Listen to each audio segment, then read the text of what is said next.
So hello tenthies, welcome to review education. My name is Akshita Sharma and आज हम लोग chemistry वाला जो चैप्टर है वो स्टार्ट करने वाले हैं। देखो, केमिस्ट्री में हम लोग को ना फर्स्ट टर्म में 3 चैप्टर्स अलॉट हुए हैं। Chemical reactions and equations, acid basis and salts and metals and non metals. तो सबसे पहले स्टार्ट करेंगे केमिकल रिएक्शन से, ठीक है। चैप्टर बड़ा इंटरेस्टिंग है, इसको इंटरेस्टिंग तरीके से ही करेंगे।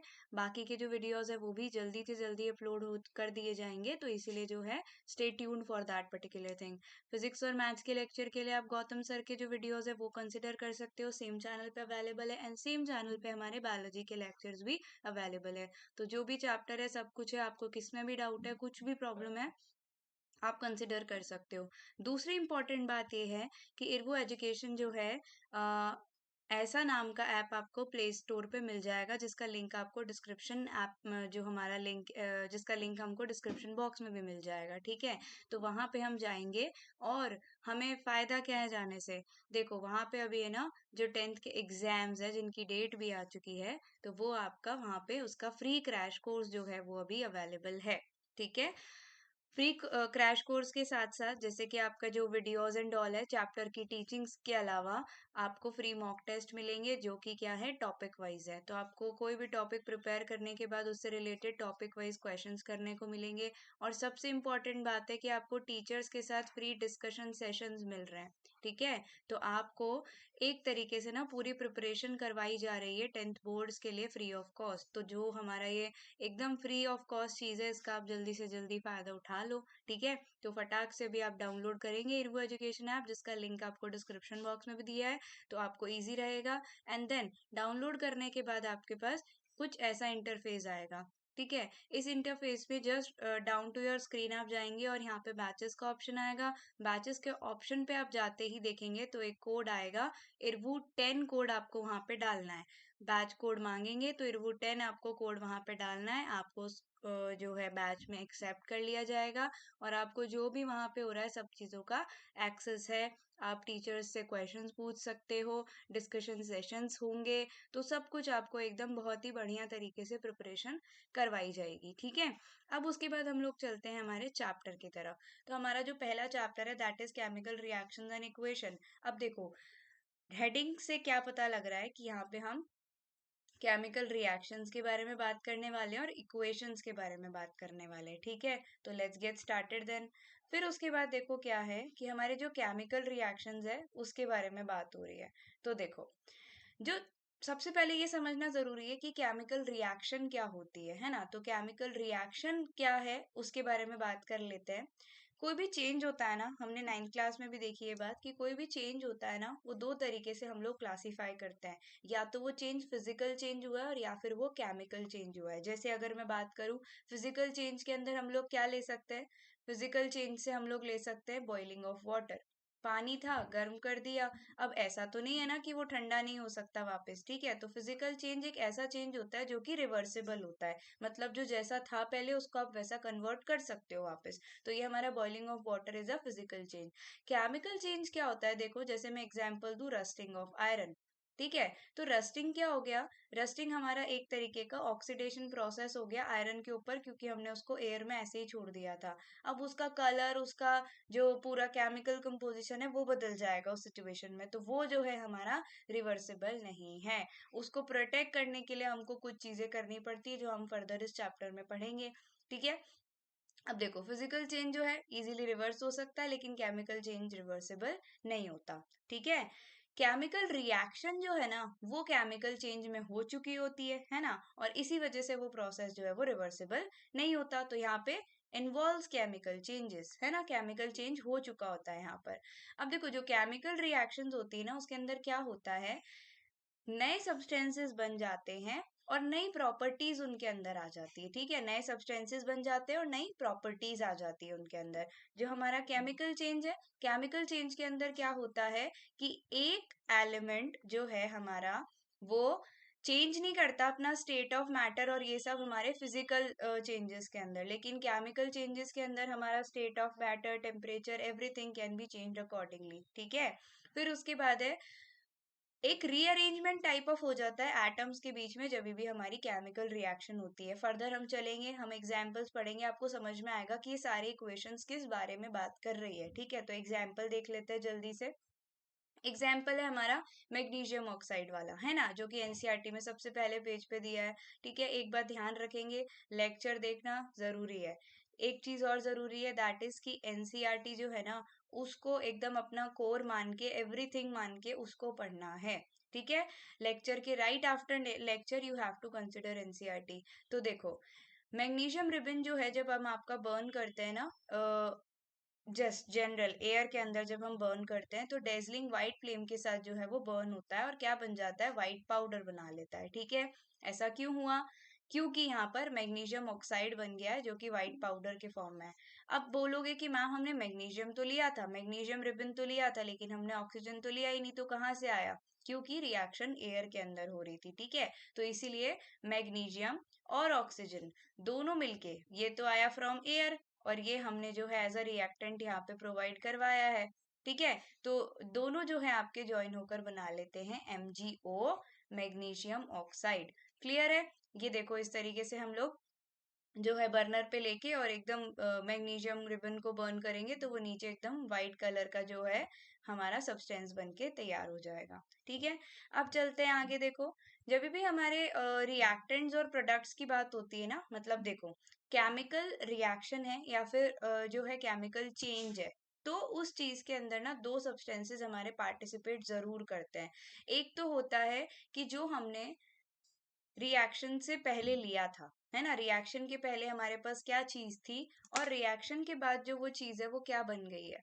ठीक है, रिएक्शन के बाद जो वो चीज है वो क्या बन गई है। तो इन दो तरीके से जो है हमारे, हमने टर्म्स इंट्रोड्यूस करी है। रिएक्शन के पहले जो हमने सब्सटेंसेस लिए थे वो है रिएक्टेंट्स, और रिएक्शन के बाद जो बन गया है वो है हमारा प्रोडक्ट। जैसे अगर मैं बात करूं कि जो मैग्नीशियम ऑक्साइड वाला हमने एग्जाम्पल देखा, मैग्नीशियम ऑक्साइड के अंदर क्या होता है हमारा, कि जो ये है मैग्नीशियम एंड ऑक्सीजन, ये तो है हमारे रिएक्टेंट्स, और मैग्नीशियम ऑक्साइड है हमारा प्रोडक्ट। तो मतलब रिएक्शन के पहले जो हमारे पास चीज अवेलेबल थी वो तो है रिएक्टेंट, और रिएक्शन के बाद जो चीज हमको बन के मिल गई है वो है प्रोडक्ट। ठीक है, तो जो न्यू सब्सटेंसेस प्रोड्यूस हो रहे हैं वो तो प्रोडक्ट है हमारे। ठीक है, और जो पुराने सब्सटेंस है जिनसे रिएक्शन हो रही है मिलके, वो हमारे क्या होते हैं, रिएक्टेंट। एक ये बात समझना जरूरी है। तो इसके लिए फिर मैं आपको बता चुकी हूँ कि मैग्नीशियम और ऑक्सीजन जो है हमारे, वो रिएक्शन से पहले हम लोग लेते हैं और बाद में वो क्या बन जाता है, वो बन जाता है हमारा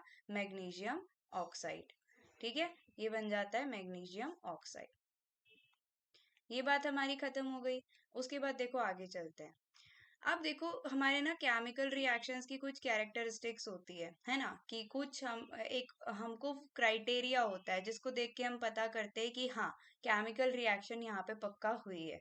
तो एक केमिकल रिएक्शन के अंदर क्या होता है, रिएक्टेंट्स ट्रांसफॉर्म्ड होते हैं प्रोडक्ट के अंदर। ये बात अभी हम जस्ट पढ़कर आए हैं कि जो रिएक्टेंट्स है वो प्रोडक्ट के अंदर ट्रांसफॉर्म हो जाते हैं। ठीक है, अब इम्पोर्टेंट कैरेक्टरिस्टिक्स है कुछ केमिकल रिएक्शंस की, जिसकी आपको कैरेक्टरिस्टिक्स तो गिवन है, लेकिन मैं आपको इसके साथ साथ उसका एग्जाम्पल भी बता देती हूँ, जिससे आपको कभी बाद में ऐसा कंफ्यूजन ना हो चीजों को जो है ग्रैब करने में।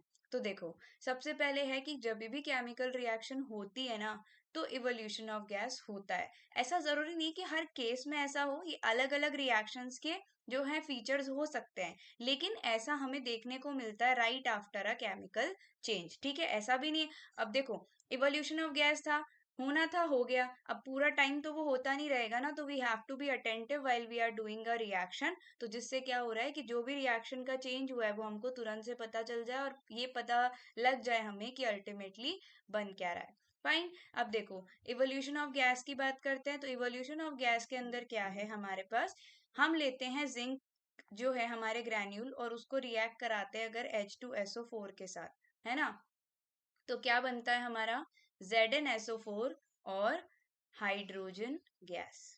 ठीक है। अब ये जो हाइड्रोजन गैस है ना, टेस्ट ट्यूब से बाहर इवोल्व होकर निकल जाती है। ये वाला जो साइन होता है वो क्या होता है, इवोल्यूशन को जो है हमारा वो डिनोट करता है। ठीक है, तो किसी भी चीज का इवोल्यूशन हुआ है, वो निकल गई है बाहर टेस्ट ट्यूब से। ये बायोलॉजी वाला इवोल्यूशन नहीं है, ठीक है ना। ये है कि टेस्ट ट्यूब से बाहर निकल गई है हमारे इस रिएक्शन के दौरान, तो हाइड्रोजन गैस का जो है यहाँ पे क्या हुआ है, इवोल्यूशन हुआ है। फिर उसके बाद हम बात करते हैं प्रेसिपिटेट की। ठीक है, कि अगर कभी भी केमिकल चेंज होता है ना, तो प्रोसेस जो है हमारा होने के बाद हमको एक प्रेसिपिटेट दिखता है। प्रेसिपिटेट क्या होता है, जैसे मान लो ये हमारा टेस्ट ट्यूब है, रिएक्शन चल रही है। अब रिएक्शन होने के बाद ना नीचे कुछ सेटल डाउन हो जाएगा मटेरियल, उसको हम बोलते हैं प्रेसिपिटेट। कोई भी चीज जो है नीचे सेटल डाउन हो जाना, वो हमारा क्या होता है, प्रेसिपिटेट होता है। क्लियर है। तो इसके अंदर हम क्या लेते हैं, इसके अंदर हमारे पास होता है कि अगर हम रिएक्ट कराते हैं पोटेशियम हाइड्रोक्साइड को, ठीक है, किसके साथ, CaCl2 के साथ, तो हमारा यहाँ पे प्रोडक्ट क्या बन के निकलता है, हमारा प्रोडक्ट बन के निकलता है CaOH होल ट्वाइस। ठीक है, CaOH होल ट्वाइस। और ये जो होता है ना हमारा, इसका नीचे क्या बन जाता है, प्रेसिपिटेट बन जाता है। डाउनवर्ड साइन हमारा क्या दिखाता है कि हाँ, उसका प्रेसिपिटेशन नीचे को हो गया है। ठीक है, अब उसके बाद चलते हैं कि अगर हमारा कलर का चेंज होता है क्या। ठीक है, तो कलर के चेंज को डिनोट करने के लिए, मतलब देखो केमिकल चेंज हुआ है तो कलर हमारा चेंज होने की जो है यहाँ पर टेंडेंसी रहती है। तो जब भी क्या होता है, हम आयरन को ऐड करते हैं, आयरन को ऐड करते हैं किसके अंदर, कॉपर सल्फेट के सोल्यूशन के अंदर, कॉपर सल्फेट के सोल्यूशन के अंदर।